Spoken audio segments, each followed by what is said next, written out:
안녕하세요. 이미 알 사람은 다 아는 동네에 퍼진 사연이라 온라인에 한 번 더 공유해보기가 참 수치스럽고 부끄럽지만 확인 사살 한번 제대로 해보기 위해서 용기를 내고 사연을 보내봅니다. 저는 30대 초반의 여자입니다. 직업은 남들처럼 평범하게 회사를 다니는 직장인이고요.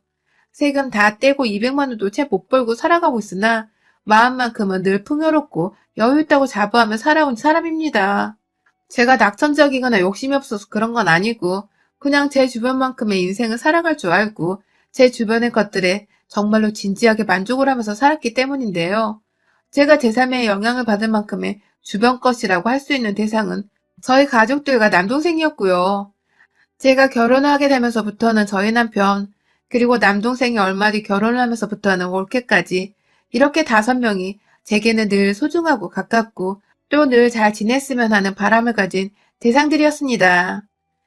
실제로 이 사람들이 모두 여유있게 살고 있고 또 건강하고 아프지 않았기 때문에 저 또한 좋은 영향만을 받은 채 잘 살아가고 있었고요. 남편이랑 저는 동갑내기 커플입니다. 고등학교 때부터 사귀었다 헤어지기를 반복해온 오랜 연인이자 제게는 원수 같지만 늘 없어서는 안 되던 제 인생의 반쪽이었어요. 이 사람 군대 갔을 때도 서로 죽고 못 살던 때였어서 전 한결같이 제대하기만을 기다렸고 취준생활하면서 공무원 시험 준비하고 있을 때에도 먼저 직장을 다니고 있던 제가 늘 내조를 했었습니다. 그래봤자 데이트 비용을 제가 내거나 가끔 저희 엄마가 직접 차려주신 도시락을 싸가서 먹이는 정도? 혹은 더 큰 돈을 들여 겨울에 감기 걸리지 말고 공부하라고 몽클레어 패딩을 사준다거나 처음 취업하고 나서는 기죽지 말라고 비싼 수제행복을 맞춰준 정도였어요. 모르는 사람들이 봤을 때는 제가 지극정성인 만큼 남편도 제게 참 지극정성이었기에 제가 이 정도의 열정과 사랑을 쏟아붓는 게 아니냐고 할 수도 있는데요. 그런 거 하나도 없었습니다. 전 단지 그 당시에 남편을 늘 믿어온 것이었고 남편은 늘 그런 제게 달콤한 말로 유혹을 했던 것이 전부였어요. 군대 갔을 때에도 저 몰래 휴가 나온 걸 말도 안 한 채 군대 선임들이랑 소개팅하러 나간 것도 나가서 실제로 여자를 만나서는 그날 원나잇까지 했으면서 뒤늦게 이 사실을 친구로부터 전해 듣고는 이별을 고했던 저한테 남편은 달콤한 말로 너 없으면 못 살아. 날 죽을 거야. 하는 신변 협박과 함께 절 붙잡았고 하지만 저는 끝내 이별을 했어요. 그러나 남편은 그 후 기회가 되면 군대 전화를 통해 저한테 연락을 했고 제대를 하고 나서는 한 달 내내 저희 집 앞에서 절 기다리고 마주치면 무릎부터 꿇어대고 그런 식으로 매달리다 다시 제외를 했습니다. 제외하고 나면 이 인간은 또 언제 자신이 실수를 했었냐는 듯이 참 제게 잘해줬어요. 정말 이런 사람이 다른 여자와 바람을 펴서 잠을 잤다고는 생각이 들지 않을 정도로 사람이 진실했었죠. 그렇게 한동안 또 잘 사귀다가 대학을 졸업하고 저는 당시 지금 다니는 회사보다 더 큰 회사에 취업을 해서 월급을 타고 있었으나 공무원 시험 준비에 뛰어든 남편은 얼른 합격을 해서 잘해주고 싶다며 제게 먼저 이별을 고했어요. 그 때문에 저도 힘들게 공부해야 하는 거 다 아는데 부담 주고 싶지가 않아서 이별을 받아들였고요. 그러다 또 한동안 연락이 없어서 공부 잘하고 있네 싶었는데 친구 페이스북에서 남편의 사진을 봤어요. 공부한다고 고시원까지 들어간다 하더니 고시원은커녕 어느 클럽에서 술 진탕 먹고는 눈이 반쯤 풀린 채 옆에 가슴이 훤히 보이는 여자 어깨에 손을 올리고선 단체 사진을 찍혔더라고요. 물론 그 사진을 보고서 이미 헤어진 마당에 제가 뭐라 할 처지는 아니었지만 그냥 욕 한번 진득하게 해주고 싶었습니다. 남동생 핸드폰을 빌려서 전화를 했어요. 모르는 번호를 자연스레 받는 그 인간한테 쌍욕을 퍼부어주면서 저주를 걸었죠.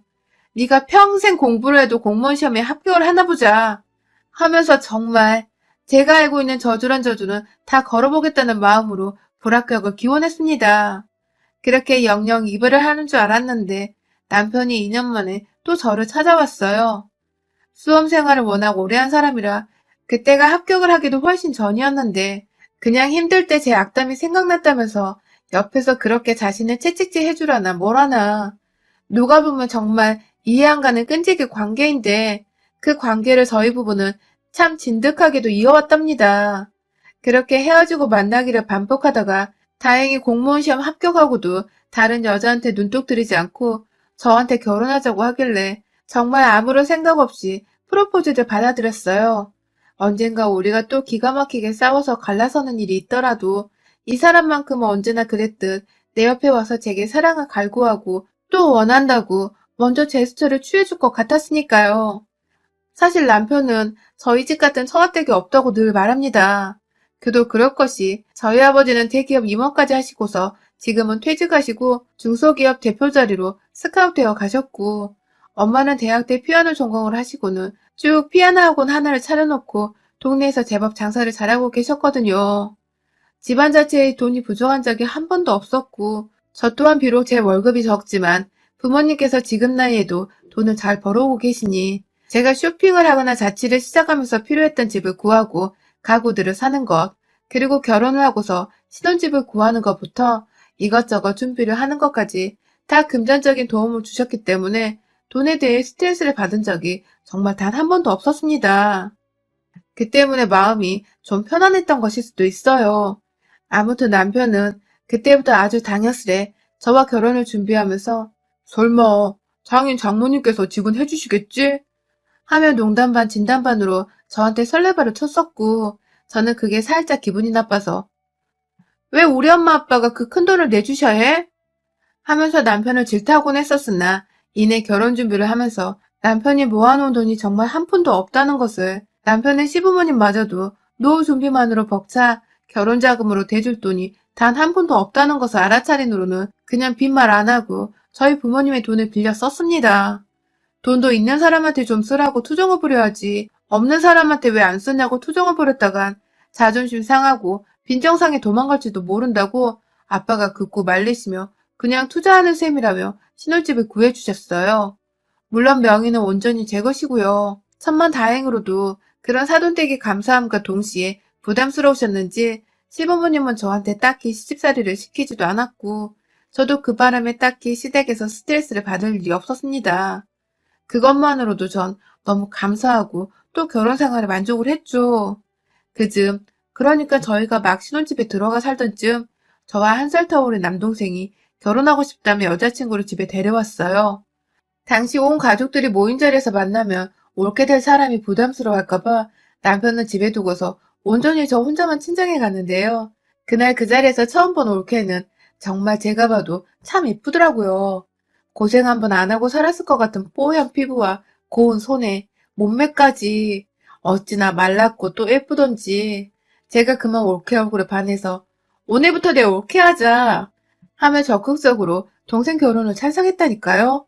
물론 저희 부모님도 올케를 너무 마음에 들어 하셨고 그날부터 후다닥 동생의 결혼 준비가 시작되었어요. 올케도 두고두고 첫 만남 당시 분위기를 띄워주며 자신의 마음에 들어한 저에게 고마웠는지 형님 없으면 전 오빠랑 못 살아요 하며 저 기분 좋으라는 듯한 소리를 자주 해줬고 저도 그런 올케가 더 이쁘고 고마웠죠. 조금씩 저희 가족과 친하게 지내기 시작하면서 자연스레 올케를 저희 남편하고도 소개시켜줬어요. 올케는 제 남동생과도 4살 차이가 나니까 저희 부부와는 5살 차이가 나는 정말 아기 같은 존재였는데 성격 자체가 살갑기도 하고 부침성이 좋아서 남편하고도 곧잘 친하게 지냈습니다.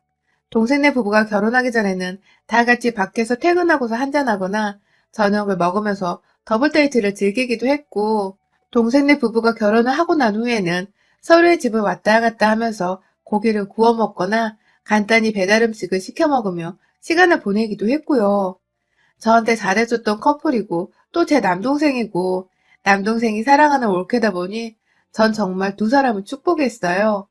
내가 뭘 해줄 수 있을까 싶어서 고민하다가 결혼 선물로 500만 원짜리 소파도 하나 마련해줬죠.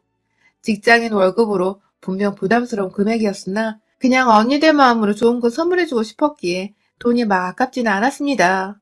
그렇게 동생네 부부가 결혼한 지도 어느덧 1년이 지나가고 그간 저희는 꾸준히 사이좋게 지내오다가 코로나가 터지며 자주 만나던 일상들을 대폭 줄였습니다. 그래도 꾸준히 연락하고 안부를 물었으나 다들 직장인이고 회사를 다녀야 하는 직장이었던지라 주의를 하자는 마음에 만나지는 않았어요. 그즈음 올케는 속상하게도 다니던 회사에서 해고를 당하는 바람에 집에서 쉬고 있었고 저는 반대로 일이 너무 바빠져서는 완전히 여가 시간이 나질 않아 공무원인데도 코로나 시대에 야근 한번 안 하던 남편에게 부탁을 해서는 올케네 집으로 주말에 만든 반찬도 보내주고 가끔 저희 회사에서 선물로 들어온 생활용품들을 나눠주려고 남편을 시켜 올케네 집으로 보내곤 했었습니다. 전 당연히 남편이 기꺼이 제 부탁을 들으니 고마운 마음뿐이었고요. 퇴근할 시간에 가는 거니까 올케네 집에 제 남동생도 이미 퇴근을 하고서 있는 줄로만 알았어요. 뭐 없어도 상관은 없다만 여자 혼자 있는 집에 자꾸만 제 남편을 보내는 것도 올케가 먼저 불편해할 것 같아서 웬만하면 남동생이 집에 있을 만한 시간에 남편을 보내는 게 낫다고 생각을 했었던 것이죠. 그런데 어느 순간부터 남편이 이상한 질문을 해대기 시작했어요. 정확히 기억하기로는 작년 여름에 저한테 뜬금없이 그러더라고요. 당신은 내가 있는 앞에서 브래지어에 러닝만 입고 있을 수 있어? 하고 말입니다. 전 당연히 부부니까 서스럼없이 물론이지 아무것도 안 입고 있을 수도 있어. 하고서 농담을 건네며 웃었는데 남편의 뒷말이 이상했어요. 재수 씨도 그럴라나? 라고 하더군요. 분명 그렇게 들었어요. 아니 와이프가 다 벗고 있을 수도 있다는 말에 재수 씨도 그럴 수 있을라나니 이 무슨 해괴망측한 소리인지 순간 당신 뭐라고 했어? 하면서 인상을 쫙 찡그리고는 더럽다는 듯이 남편에게 불결함을 표출했습니다. 남편도 그제서야 자기 입 밖으로 나온 무시입 중에 말을 알아챘는지 아니 농담이지 하면서 별일 아닌 농담이란 듯이 넘기려 했고요. 저는 그 말에 다시 한번 그딴 농담은 재밌지 않으니 절대 하지 말라고 제대로 못을 박았고요. 그런데 그 후부터 우리 남편의 올케를 향한 의문 어린 관심들과 궁금증들은 쉬지도 않고 터져 나왔습니다. 오늘은 뭐 전해줄 거 없어? 하면서 올케네에 가겠다고 먼저 가져다 줄 물건이 없는지 확인하는 건 기본 중에 기본이었고요. 재수 씨는 생일이 언제래? 무슨 별자리래? 무슨 띠지? 하면서 무슨 형님이 올케 별자리의 띠까지 알고 있냐며 제가 꼭 한 소리를 해야 했을 만한 질문까지도 해댔어요. 그러다가 유튜브를 통해서 우연히 사랑과 전쟁 제방을 보게 되었는데 거기서 나온 주제가 친구의 와이프와 불륜을 저지르는 그런 장면이었거든요. 남편이 글쎄 그걸 보면서 와 진짜 남자가 한 번 사는 거 저렇게 짜릿하게 살아봐야 하는데 하면서 TV 속의 불륜을 아무리 드라마라지만 동조하고 있는 겁니다. 제가 바로 옆에서 같이 시청을 하면서 불그락불그락 화를 내고 있는 걸 뻔히 알고 있으면서도 말입니다. 이 정도 되면 이 인간이 제대로 된 상식적인 생각을 하지 못하는 사람인 건가 싶기도 했어요. 뭐 군대 갔을 때 저 몰래 원나잇까지 했던 인간인데 바람을 한 번 피우지 두 번 못 피우겠냐 싶기도 하고 슬슬 그쯤에 저와의 관계를 맺는 것도 극소토로 뜸했고 급기야 제 몸을 누군가와 막 비교하는 듯한 말도 여러 번 했었어요. 처음엔 가슴이 좀만 더 컸으면 좋겠다. 내 주먹 안에 꽉 채워질 만큼 이라던지 자기는 걔처럼 목소리가 조금만 더 안 커졌으면 좋겠어. 라고 말했다가 제가 걔가 누구야? 라며 순간의 말실수를 제대로 캐치해내자 급 당황을 하면서 사실은 야동을 봤었다고 털어놓으며 위기를 벗어났죠. 점점 뭔가 촉이 좋지 못한 것이 남편을 꾸준히 의심할 수밖에 없겠더라고요. 그 고민을 어디다 털어놓을 수도 없으니 친하게 지내는 올케한테 전화를 걸어 자연스럽게 남편 상담도 해봤고 부부 사이에 스트레스를 나누기도 하면서 제 딴에는 친한 동생 대하듯이 고민을 털어놨습니다.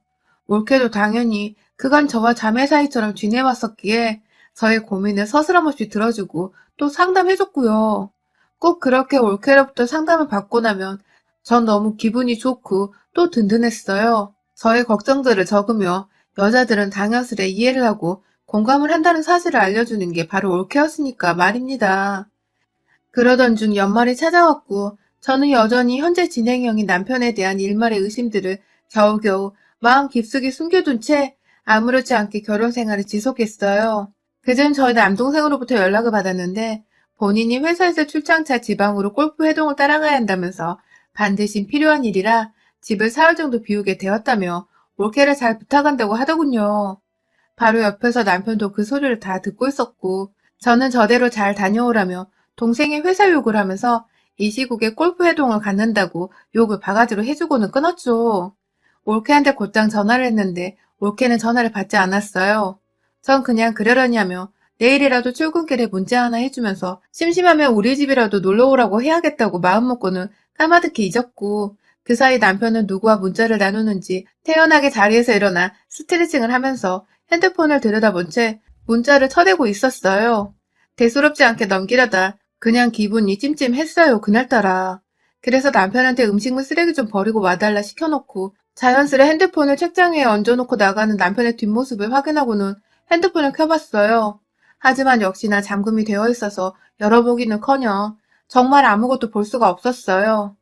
안절부절하는 와중에 남편은 집으로 돌아왔고 결국 그날 저는 아무것도 확인을 못한 채 잠이 들었는데 하도 걱정을 해서인지 새벽에 잠에서 깨버렸어요.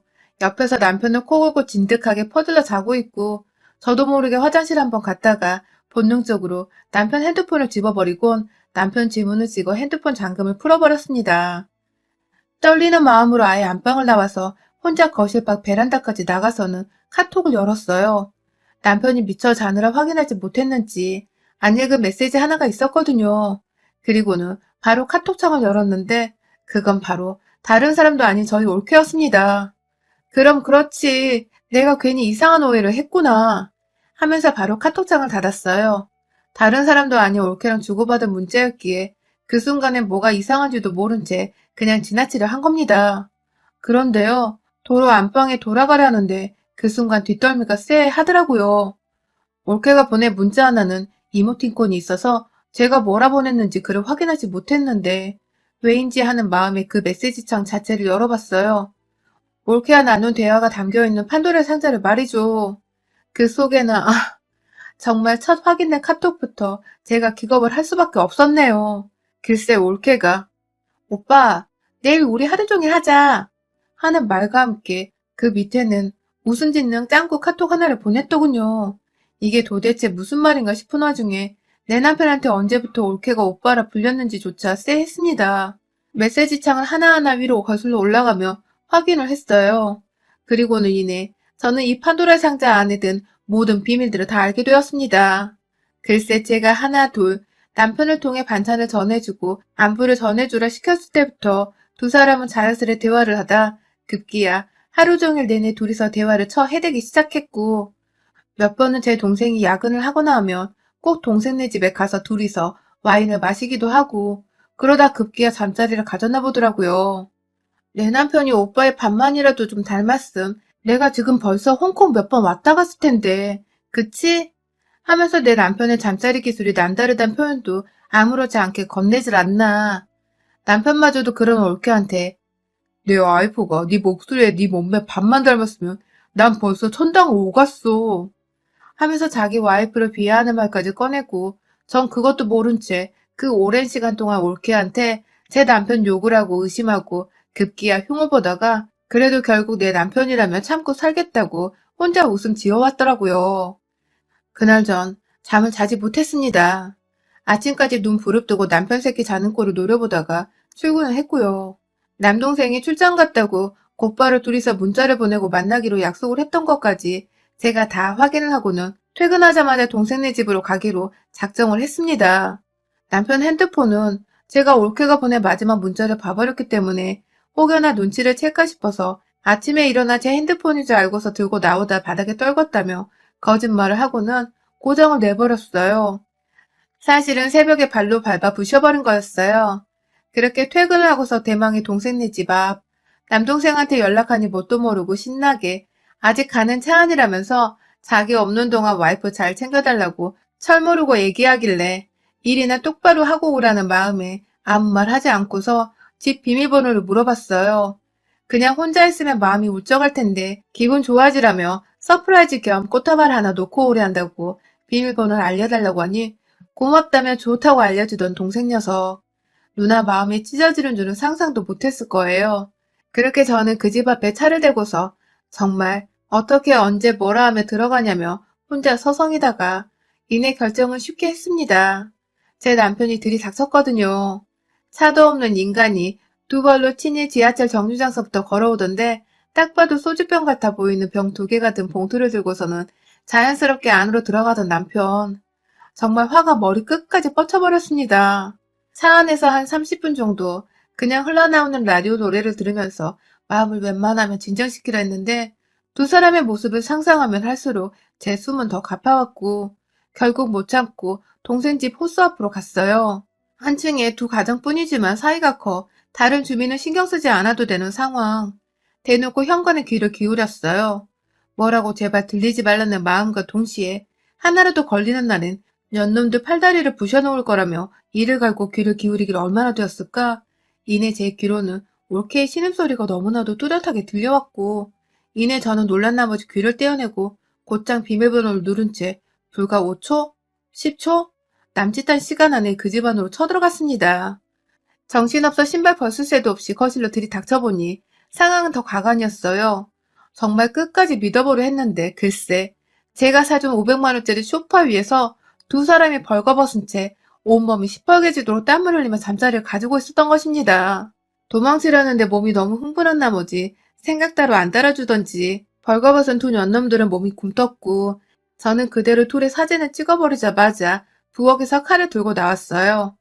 남편과 올케가 비명을 지르며 살려달라고 목숨만을 살려달라고 질색팔색을 하며 저를 말리겠다고 침착하라 말하고 있는데 그대로 그 칼을 들쳐들고 두 사람에게 가서는 두 사람이 아닌 그 뒤에 쇼퍼를 향해서 칼을 내리 꽂았습니다. 너무 웃긴 게 그 와중에 우리 남편은 무섭다고 오줌을 지려버려서는 오줌의 암모니아 구린내가 슬슬 나기 시작했어요. 올케는 그게 또 충격이라며 경계하듯 뒤로 물러나다 급기야 안방으로 도망가 문을 걸어 잠그고 저는 거실 안에 500만 원짜리 결혼을 축복하며 선물한 그 소파를 제 손으로 갈기갈기 찢어버렸답니다.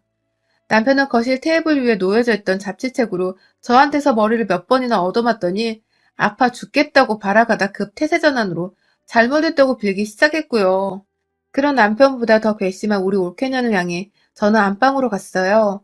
문을 잠궈놨길래 동생한테 지금 당장 사진을 보내겠다고 하니 그제서야 문을 열어주더라고요. 자기 방어하겠다고 큼지막한 베개를 안고 서 있는데 그런 올케의 맨몸에다가 확 발길질을 해버렸어요. 넘어지지도 않고 잘 지탱하고 있던 올케의 싸다구를 정말 아낌없이 쳐댔고 그도 모자르다며 올케를 끌고 가서는 화장실에 쳐넣어 물세례를 퍼부었습니다. 지도 잘못한 줄은 아는지 그냥 다 당하고 있더라고요. 내심 저항하면 어쩌나 싶었는데 당해주고만 있으니 그게 다행이기도 했어요.